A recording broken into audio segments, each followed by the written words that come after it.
வேதமுடு ஆகமமும் புராணங்களும் சத்தியம், அவைகள் பொய் அல்ல.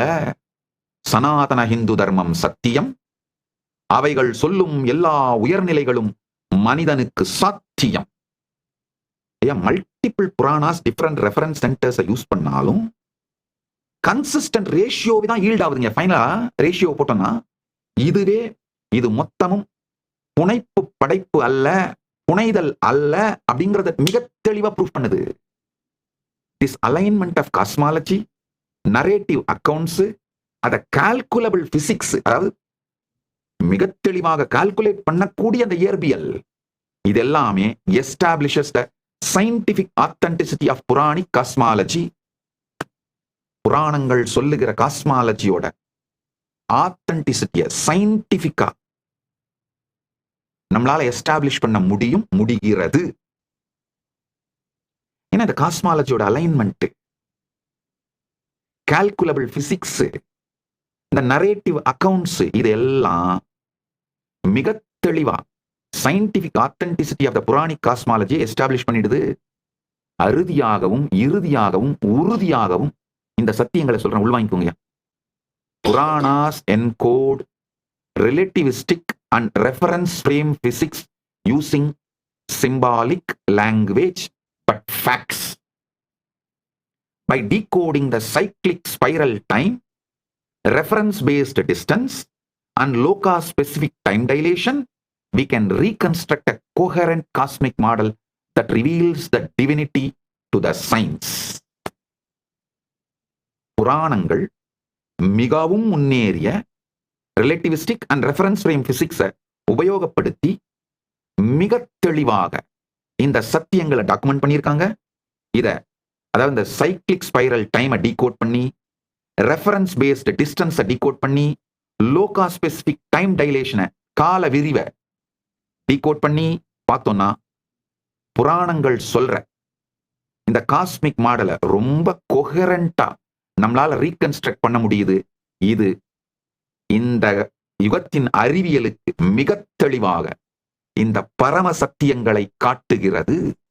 சனாதன இந்து தர்மம் சத்தியம், வேதமுடு ஆகமமும் புராணங்களும் சத்தியம். ஒரு 2-3 கதைகளை சொல்றேன், கேட்டுக்கோங்க.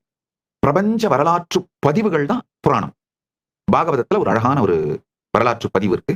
எப்படி பல ஸ்ரத்தையோடு உண்மையை தேடுகின்ற பல ஊடகங்கள் ஆலயங்களிலே பிரதிஷ்டை செய்யப்பட்டிருக்கின்ற இறைவனுடைய விக்கிரகங்களை திருமேனிங்கிற வார்த்தையால சொல்லி, செல அப்படின்ற வார்த்தையை தவிர்த்து விட்டு திருமேனிங்கிற வார்த்தையை உபயோகப்படுத்த ஆரம்பிச்சிருக்காங்களோ, ரொம்ப நல்ல ஊடகங்கள் ஆலயங்களிலே பெருமான் அர்ச்சாவதாரமாக எழுந்தருளி இருக்கின்ற அந்த விக்கிரகங்களை திருமேனி என்கின்ற வார்த்தையாலே சொல்ல துவங்கி இருக்கிறார்கள். அது மிகப்பெரிய எனக்கு சந்தோஷத்தை கொடுக்குது. அதே மாதிரி அந்த ஊடகங்கள் எல்லாம் தயவு செய்து இதுக்கு மேல புராணத்தை பிரபஞ்ச வரலாறு என்கின்ற வார்த்தையாலே சொல்ல வேண்டும் என்று வேண்டுகோள் வைக்கின்றேன்.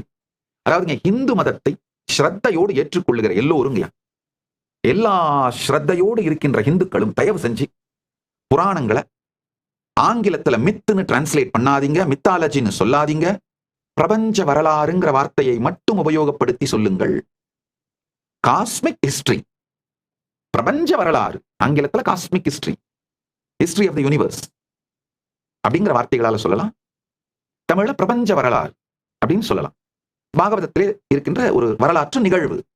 இதை புரிஞ்சுக்கிட்டு புராணங்களை படிச்சீங்கன்னாங்க, அப்பா அது எவ்வளவு பெரிய ஞான களஞ்சியம், வரலாற்று பேரறிவு களஞ்சியம். இதை படிச்சீங்கன்னா நம்ம முன்னோர்கள் எவ்வளவு பெரிய சக்திமான்கள், எவ்வளவு உயர்ந்தவர்கள்னு புரிஞ்சு நம் முன்னோர்கள் மீது கடந்ததன் மீது மரியாதை வந்தால்தான் அதை எதிர்காலத்திலே மீண்டும் உருவாக்கும் திறனும் சக்தியும் தெளிவும் வருங்க. நல்லா புரிஞ்சுக்கோங்க.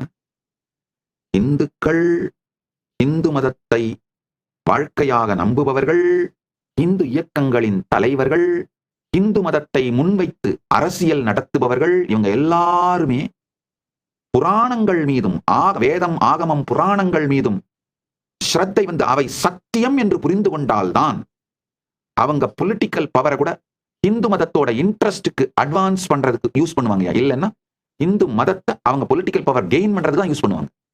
வேதமுடு ஆகமம் புராணம் சத்தியம்னு புரிஞ்சா, உணர்ந்து கொண்டால் அவங்க பொலிட்டிக்கல் பவரை இந்து மதத்தோட இன்ட்ரெஸ்ட் ஃபர்தர் பண்றதுக்கு யூஸ் பண்ணுவாங்க. பொலிட்டிக்கல் பவரோ இல்ல ஜுடிஷியல் பவரோ இல்ல எக்ஸிகியூட்டிவ் பவரோ அவங்களுக்கு என்ன பவர் இருக்கோ அதெல்லாம் இல்லைன்னா இந்து மதத்தை அவங்க பொலிட்டிக்கல் கெயினுக்கு யூஸ் பண்ணுவாங்க. அவ்வளவுதான். ஏன்னா உள்ளுக்குள்ள இந்த சத்தியங்கள் உண்மைன்னு புரிஞ்சு கன்வின்ஸ் ஆகலைன்னா மேம்போக்கா எப்படியே ஒரு சோசியலா விளையாடிட்டு விட்டுருவாங்க. இதோட ஆழம், முக்கியத்துவம் இதெல்லாம் புரியாமல் இந்து மதத்தை வெறும் ஒரு பொலிட்டிக்கல் பவர் கெயினுக்காகவும் இல்ல ஏதாவது ஒரு சோசியல் பவர் கெயின் ஏதாவது அந்த டைம்ல அந்த பவர் கெயினுக்காக யூஸ் பண்ணிட்டு விட்டுருவாங்க. இந்துக்களை விழித்துக் கொள்ளுங்கள்.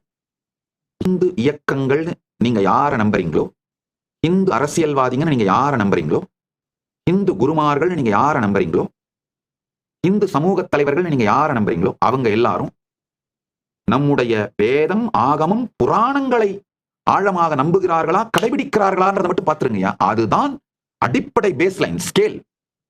ஒரு சின்ன சோசியல் மீடியா சேலஞ்ச். நீ are you living spiral or linear?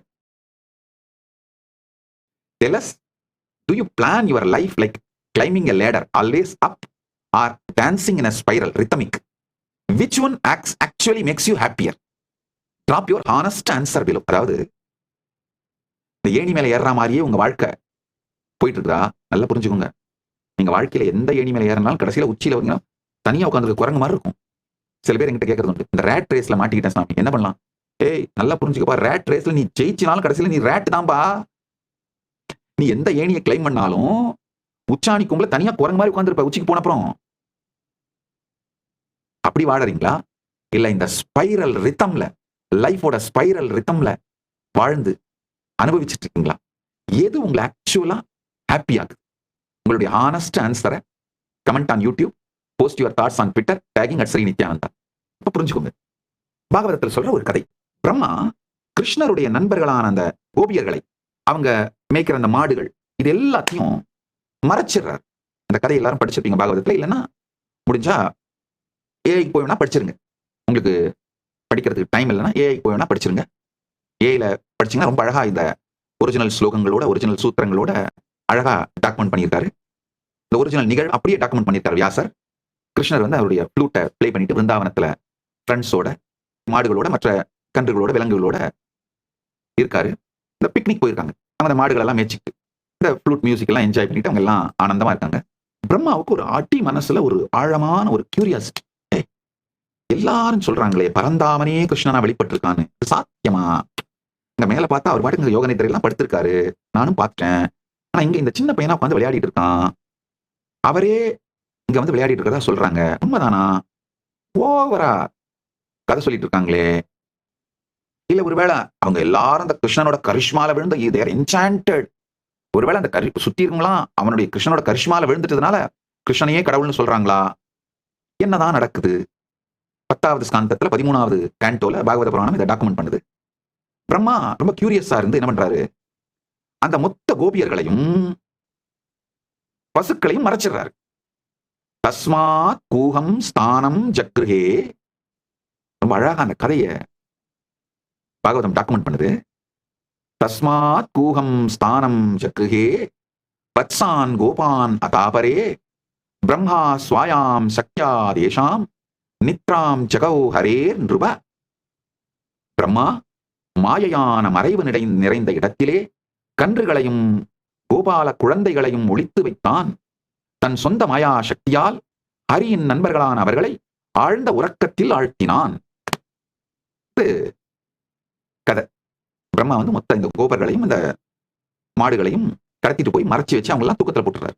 Krishnan தன்னுடைய பரமசக்தியினாலே, தன் இருப்பின் சாநித்தியத்தின் சக்தியினாலேயே மொத்தமா அந்த கோபர்கள், மாடுகள் அனைத்தாவும் மாறி அவர் பாட்டுக்கு மொத்த பிருந்தாவனத்தோட வாழ்க்கையும் இயற்கையா நடத்திட்டு இருக்காரு. பிரம்மா என்ன பண்றாரு, இந்த கோபர்களையும் விலங்குகளையும், அந்த பசு கன்று அனைத்தையும் மவுண்ட் சுமேருல தன்னுடைய சக்தியை யூஸ் பண்ணி மறைச்சிடுறாரு. கிருஷ்ணன் வந்து பாக்குறாரு. பார்த்துட்டு இவங்கெல்லாம் யாரும் காணாமது பார்த்து ஒரு வினாடி கூட அவர் கலங்கல. தன்னுடைய யோக சக்தியினாலே அத்தனையும் அப்படியே creating identical duplicate boys and calves indistinguishable from the original. அதாவது மூலத்திற்கு, ஒரிஜினலுக்கு எந்த விதமான வித்தியாசமும் இல்லாத அப்படியே காப்பியை தன்னுடைய யோக சக்தியால் உருவாக்கிறார். உருவாக்கி அந்த கோபர்கள், அந்த ஆடு மாடுகள் எல்லாம் அவங்க கண்டினியூ, அவங்க விளையாடுறாங்க, சாப்பிடுறாங்க, லிவிங் நார்மல் லைஃப். இது ஒரு ஃபுல், இந்த பூமண்டலத்துல ஒரு ஃபுல் வருஷம் பீரியடுக்கு நடக்குது. எல்லாம் ஸ்மூத்தா போயிட்டு இருக்கு. பிரம்மா வந்து திரும்ப எட்டி பாக்குறாரு. நடுநடுங்கி போயிடுறாரு பிரம்மா. என்னையா, என்ன நடக்குது? நான் தான் எடுத்து மறைச்சு வச்சேன். இங்க பார்த்தா கிருஷ்ணன் அந்த கோபர்களோடும் அந்த விலங்குகளோடும் ஒண்ணுமே நடக்காத மாதிரி வாழ்ந்துட்டு இருக்காரு. உடனே பிரம்மா என்ன பண்றாரு, கரெக்டா அந்த சுமையர் வெட்டி பாக்குறாரு. பார்த்தா அவர் எடுத்து போய் ஒளிச்சு வச்ச அந்த அந்த பாய்ஸ், அந்த ஆடு மாடுகள் எல்லாம் தூங்கிட்டு அங்கதான் இருக்கு. ஆனா இங்க தனியா இருக்காங்க. இங்க இவங்க அதே மாதிரி அதே பசங்க, அதே கோபர்கள், அதே ஆடு மாடுகள் அங்கேயே இருக்கு. இங்க பிருந்தாவனத்திலையும் இருக்கு. ஒரு வினாடியில் பிரம்மா விழித்துக் கொள்ளுகின்றார். அவருடைய புத்திக்கு தெளிவு வந்து விடுகின்றது. கிருஷ்ணர் தன்னுடைய யோக சக்தியினாலே இது மொத்தமாகவும் விரிந்து இயல்பாக பிருந்தாவனத்தை நடத்தி கொண்டிருக்கின்றார் அப்படின்னு. இது பிரம்மாவுக்கு புரிஞ்ச உடனேயே கிருஷ்ணன் தன்னுடைய 4 கரத்தோடு சதுர்புஜனாக விஷ்ணு வடிவத்தை காட்டி ஒவ்வொரு கோபனும் ஒவ்வொரு பசுவும் கன்றும் தானே என்பதையும் அது ஒவ்வொன்றுத்துக்குள்ளேயும் இந்த பிரபஞ்சமே இருப்பதையும் காட்டுறார். பிரம்மா நடுநடுங்கி போய் கிருஷ்ணனுடைய மகிமையை துதித்து போற்றி தன்னுடைய தவறை ஒப்புக்கொண்டு பெருமானை சோதித்ததற்கு மன்னிப்பு கேட்டு அந்த ஒரிஜினல் கோபர்களையும் இந்த விலங்குகளையும் எல்லாத்தையும் ரிலீஸ் பண்ணி விட்டுறாரு. இந்த கிருஷ்ணர் மேனிஃபெஸ்ட் யோக சக்தியால மேனிஃபெஸ்ட் பண்ணாரு. அவங்க எல்லாம் அவருக்குள்ளேயே மறைஞ்சிடறாங்க. அவருக்குள்ளேயே திரும்பி எடுத்துறாங்க.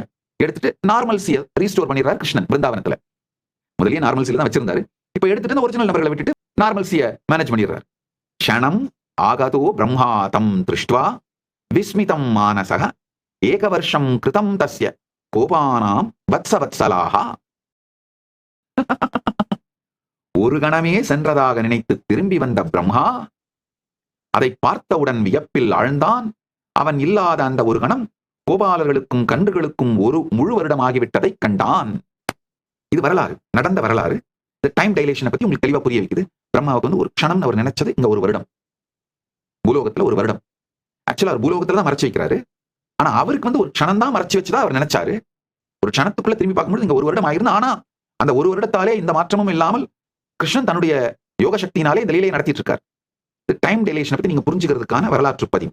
வெறும் இந்த 28 நாள் மட்டும் எனக்கு கொடுங்க. எனக்கு கொடுங்கன்னா நான் உடனே உங்களை ஆசிரமத்துக்கு வந்துருங்கலாம் கூட கூப்பிடல. அப்படி வந்திருக்க முடிஞ்சா வாங்க. கைலாசா திருவண்ணாமலையோட கதவுகள் திறந்தே இருக்கின்றன. இலவசமாக பரமசிவசேனை நிகழ்ச்சி நடக்குது. உணவு, தங்குமிடம், வகுப்புகள் அனைத்தும் இலவசமாக கொடுத்து வகுப்பு கொடுக்குறேன். அது 5 லட்சம் ரூபாய் பெருமானுடைய ப்ரோக்ராம் இலவசமா கொடுக்குறேன். அது ஒரு பக்கம். 2வது, இந்தியா முழுக்க யாத்திரை பண்ணணும்னு நினைக்கிறவங்களுக்கு, பரிவிராஜ யாத்திரையா போகணும்னு நினைக்கிறவங்களுக்கு இந்த 1 மாத வகுப்பையும் இலவசமா கொடுத்து 5 லட்சம் ரூபாய் பெருமானுடைய வகுப்பையும் இலவசமா கொடுத்து நீங்க யாத்திரை போறதுக்கு குறைந்தபட்சம் 1 லட்சமாவது ஒவ்வொருவருக்கும் செலவழிக்கின்றேன். கைலாசா திருவண்ணாமலையில் நடைபெறும் பரமசிவசேனா பயிற்சி முகாமில் இணையுங்கள்.